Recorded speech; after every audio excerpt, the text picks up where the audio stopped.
Hello friends, तो कैसे हैं आप लोग। स्वागत है आपका हमारे न्यू वीडियो में, जो कि है केमिस्ट्री के chapter 1 matter in our surrounding का पार्ट 2। आपने अगर पार्ट 1 नहीं देखा तो सबसे पहले जाकर वो देख लीजिए, तभी आपको ये दूसरा पार्ट भी समझ में आएगा। तो जल्दी से जल्दी इस वीडियो को लाइक कर दीजिए, और अगर आपको हमारे वीडियोस अच्छे लगते हैं तो हमारे चैनल को सब्सक्राइब कर दीजिए। तो चलिए, पिछले वीडियो में हम लोग ने देखा था कि characteristics of the particles of the matter. अब उसके बाद का टॉपिक आता है डिफ्यूजन। तो डिफ्यूजन के बहुत सारे डेफिनेशन होते हैं, बायोलॉजी में अलग और केमिस्ट्री में अलग। लेकिन मैं यहाँ केमिस्ट्री में है, flow of substance from higher water concentration to lower water concentration is known as diffusion. आप एक और आसान तरीके से लिख सकते हैं, the interaction of the particles of different matter by on its known as diffusion. मतलब डिफरेंट टाइप्स ऑफ जो मैटर्स है, उन सब के पार्टिकल्स अगर आपस में मिलके इंटरमिक्सिंग करते हैं खुद से, तो उसे ही हम लोग डिफ्यूजन कहते हैं। तो जो मैटर होते हैं वो कितने टाइप के होते हैं। मैटर टोटली 5 टाइप्स के होते हैं, जिसमें आता है सबसे first solid, liquid, gas, plasma and BEC. लेकिन मेनली यहाँ पर हम लोग को 3 ही मैटर्स बचपन से पढ़ाए जाते हैं, सॉलिड, लिक्विड एंड गैस। बाकी दोनों मैटर को भी बहुत जरूरी है, क्योंकि वो लोग तो किस कारण से ही ढूंढे गए हैं। लेकिन यहाँ पर हम लोग को अभी 3 मैटर्स को ही पढ़ना है, सॉलिड, लिक्विड एंड गैस। तो सबसे पहले हम लोग देख लेते हैं सॉलिड को। तो सॉलिड स्टेट की जो प्रॉपर्टीज होती है उसको हम लोग देख लेते हैं। उसका जो शेप होता है वो होता है डिफिनाइट, उसका जो साइज होता है वो भी होता है डिफिनाइट, उसका जो वॉल्यूम होता है वो भी होता है डिफिनाइट, और वैसे ही उसका डिस्टिंक्ट जो बाउंड्रीज होती है वो भी सेम। तो उसकी जो कंप्रेसिबिलिटी होती है वो होती है नेग्लिजिबल, मतलब ना के बराबर। और उसका जो टेंडेंसी होती है उसकी शेप को मेंटेन करने की, वो आउटसाइड फोर्स से होती है। मतलब सॉलिड अपने आप को चेंज नहीं कर सकता। हम लोग अगर कोई एक्सटर्नल फोर्स उसके ऊपर लगाते हैं, तभी उसका जो शेप होता है वो सब चेंज हो सकता है, और वो भी सिर्फ बहुत कम में। ना कि सब सॉलिड जो होता है अपना शेप चेंज कर सकते हैं। मतलब दे आर रिजिड होते हैं, मतलब difficult to change their shape, not impossible to change their shape. इनका जो इंटरमॉलिक्यूलर फोर्स होता है वो हाई होता है, मतलब इनके अंदर जो मॉलिक्यूलर जो फोर्स होता है वो बहुत ज्यादा होता है, और इनकी जो काइनेटिक एनर्जी होती है वो लो होती है। मतलब इनके जो बीच में अंदर का अट्रैक्शन लेवल होगा वो सबसे ज्यादा होगा, क्योंकि ये लोग तो रिजिड होते हैं, तो इन लोग के अंदर जो दोस्त रहते हैं वो सब चिपके चिपके रहते हैं, एकदम चिपके चिपके। तो उनके बीच में जो स्पेस होगा वो तो बहुत कम होगा। जैसे हाँ, सभी स्कूल में बेस्ट फ्रेंड्स होते हैं, सभी क्लास में होते हैं। तो बेस्ट फ्रेंड जो होते हैं, जहाँ ट्यूशन भी साथ जाएंगे, स्कूल भी साथ जाएंगे, कहीं भी बैठेंगे तो साथ बैठेंगे, तो बस में भी साथ बैठेंगे, तो ये लोग का जो स्पेस होगा वो बहुत कम होगा। उसी तरीके से इनकी जो इंटरमैल्यूलर फोर्स होता है वो बहुत हाई होता है, और इनके बीच जो स्पेस होता है वो बहुत कम होता है, और इनकी जो डेंसिटी होती है वो भी बहुत हाई होती है।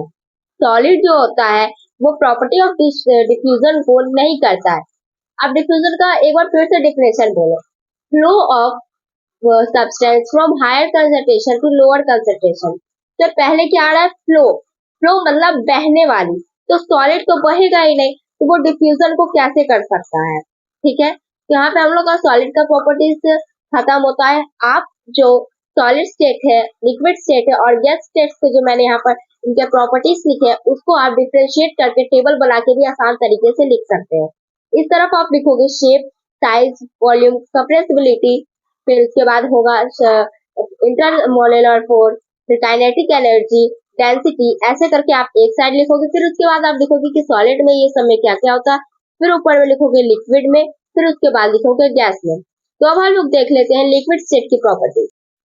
तो लिक्विड स्टेट की जो शेप होती है वो भी डिफरेंट नहीं होती है, उनका जो साइज होता है वो भी डिफरेंट नहीं होता है, और उनका जो वॉल्यूम होता है वो डिफरेंट होता है, और उनकी बाउंड्रीज भी डिफरेंट नहीं होती है, और जो उनका कंप्रेसिबल लेवल होता है वो थोड़ा सा ही होता है, मतलब सॉलिड से ऊपर वो आएंगे। और लिक्विड्स जो होते हैं वो रिजिड नहीं होते हैं, और उनके अंदर फ्लो की प्रॉपर्टी होती है, तो इसीलिए उनको फ्लूइड भी कहा जाता है। दे टेक एनी शेप, मतलब ये कोई भी शेप ले सकते हैं। इनका जो इंटरमोलेकुलर फोर्स होता है वो सॉलिड से ज्यादा होता है, और आप टेबल में लिख सकते हो मॉडरेट। और सेम इनका जो काइनेटिक एनर्जी भी होता है वो भी सॉलिड से थोड़ा ज्यादा होता है। और लिक्विड्स को आप थोड़ा सा तो उसको आप दबा ही सकते हो। क्यों? क्योंकि आप देखो कि जब भी आप कोल्ड ड्रिंक की बोतल खरीदते हो तो वो पूरी भरी हुई रहती है, और उसको जब भी आप खोलोगे तो वो थोड़ी सी कम हो जाती है। क्यों? क्योंकि उसको कंप्रेस किया जाता है। तो लिक्विड की जो हम लोग का डेंसिटी होता है वो भी बहुत मॉडरेट होता है। और liquid process of the property diffusion, क्योंकि फ्लो है वहां पर, इसीलिए। और अब देख लेते हैं गैसेस की स्टेट की प्रॉपर्टीज। तो gases neither have a definite shape not have a definite volume. वो कहीं पर भी हम लोग रखेंगे तो वो उसका वॉल्यूम और शेप ले सकता है। जिनके जो होता है कंप्रेस, ये सबसे ज्यादा हो सकते हैं, क्योंकि इतने कंप्रेस हो जाएंगे क्योंकि ये लिक्विड में भी चेंज हो सकते हैं। इनके पास जो फ्लूइडिटी होती है वो सबसे ज्यादा होती है, और रिजिडिटी जो होती है वो सबसे कम होती है। इनकी जो इंटरमोलेकुलर फोर्स ऑफ अट्रैक्शन होती है वो काफी कम होती है। इनके जो पार्टिकल्स होते हैं, मतलब मॉलिक्यूल्स, वो बहुत अलग अलग रहेंगे। तो ये जब अगर आप इमेजिन करो कि सिलेंडर में जो इनके है, तो वो जाके क्या करेंगे, इधर उधर टकराते रहेंगे एक दूसरे में। हम लोग के यहाँ पे पट्टी बंधी रहती है तो हम लोग किसी में भी टकरा जाते हैं, उसी तरह ये लोग भी टकराते रहते हैं। तो इनकी जो काइनेटिक एनर्जी ऑफ पार्टिकल्स होती है वो सबसे ज्यादा। गैसेस के पास जो डेंसिटी होती है वो एकदम ना के बराबर होती ही नहीं है। और इनका जो शेप हो सकता है वो ये किसी भी शेप में आ सकते हैं। और इनके पास जो डिफ्यूजन का होगा वो बहुत ज्यादा फास्ट होता है, क्योंकि ये भी फ्लूइड की गिनती में ही आते हैं। मतलब लिक्विड और गैसेस दोनों को हम लोग फ्लूइड ही बोल सकते हैं। अब हम लोग देख लेते हैं inter conservation of states of matter, all possible because of change in temperature and change in pressure. मतलब ये सबको हम लोग ऐसे नहीं कर सकते। अगर उनके टेम्परेचर में थोड़ा सा चेंज होगा, या फिर उनका जो ऊपर प्रेशर लग रहा है उसमें चेंज होगा, तभी इनका स्टेट्स भी चेंज हो सकता है। ये टेबल बहुत ही इंपॉर्टेंट है, तो आप जल्दी से इसे लिख लीजिए। जब सॉलिड को हम लोग लिक्विड में चेंज करते हैं तो उसको हम लोग कहते हैं फ्यूजन या फिर melting.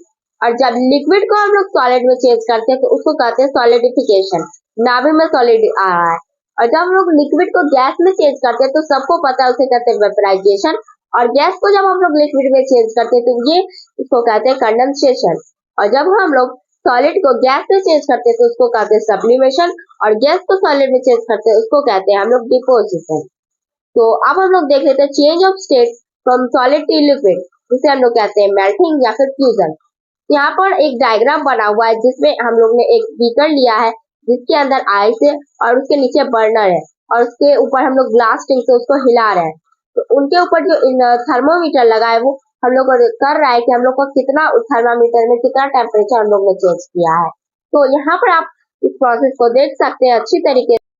On increasing the temperature of solid, the kinetic energy increase।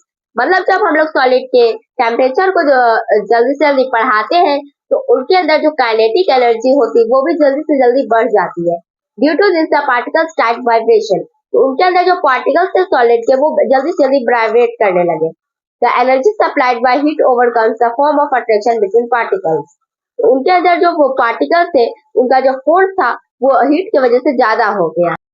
इसका मतलब हुआ जब हीट हुआ तो उनके बीच जो बॉन्ड था वो कमजोर हो गया, और उनका बीच में जो मूवमेंट होता है वो ऐसे वाइब्रेट करने लगते हैं।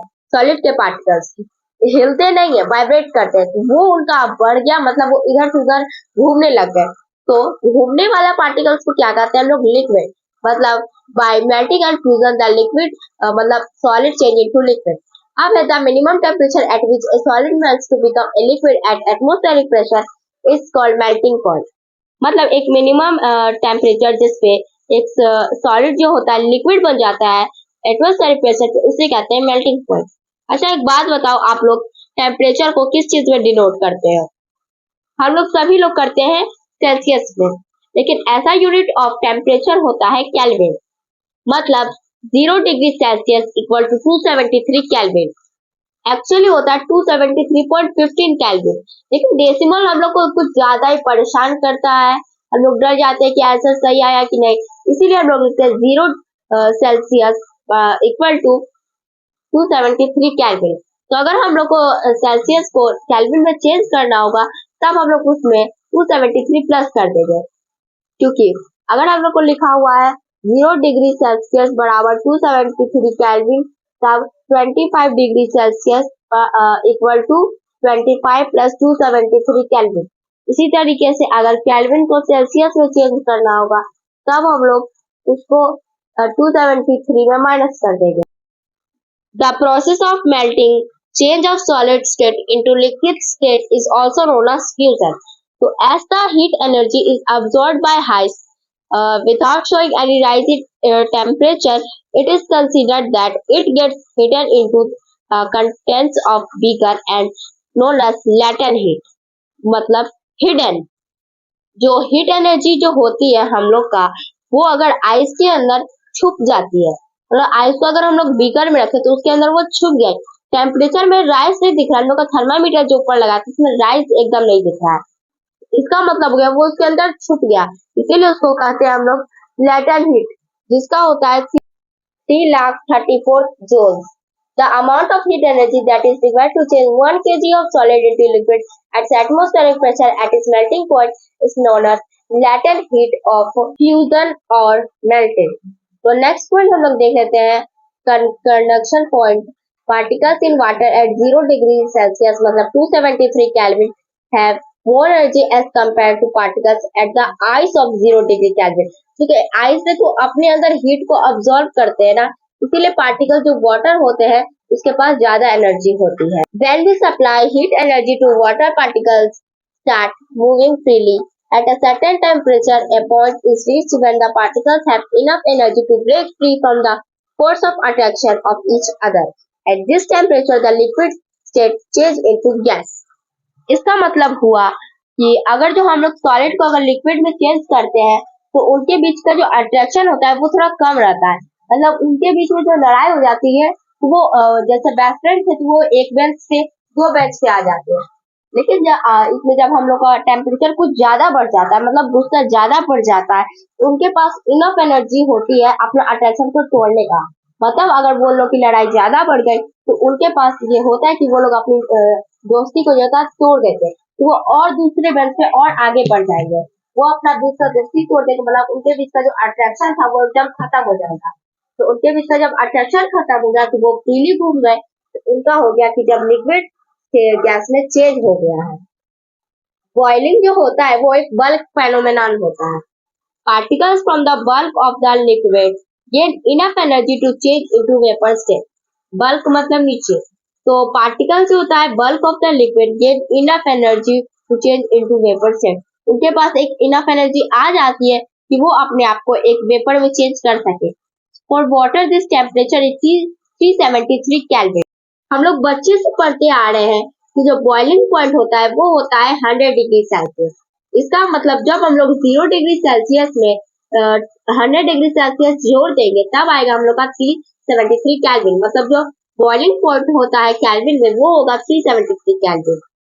सेम पॉइंट है यहाँ पर, the amount of heat energy that is required to change 1 kilogram of liquid into vapour at atmospheric pressure of its boiling point, it's known as latent heat of vaporisation. जैसे condensation का था होता है, जैसे vaporisation का भी है, तो इनका भी जो कंक्लूजन पॉइंट हो जाता है, particles in steam at 373 kelvin have more energy than water at same temperature.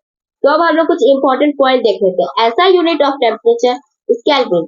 0 degree Celsius is equal to 273.15 kelvin and 0 degree Celsius equal to 273 kelvin. To change temperature kelvin into Celsius हम लोग करेंगे 273 minus given temperature, ये मैंने आपको पहले भी बताया है। फिर to change temperature Celsius from Kelvin हम लोग करेंगे 273 प्लस गिवन टेम्परेचर।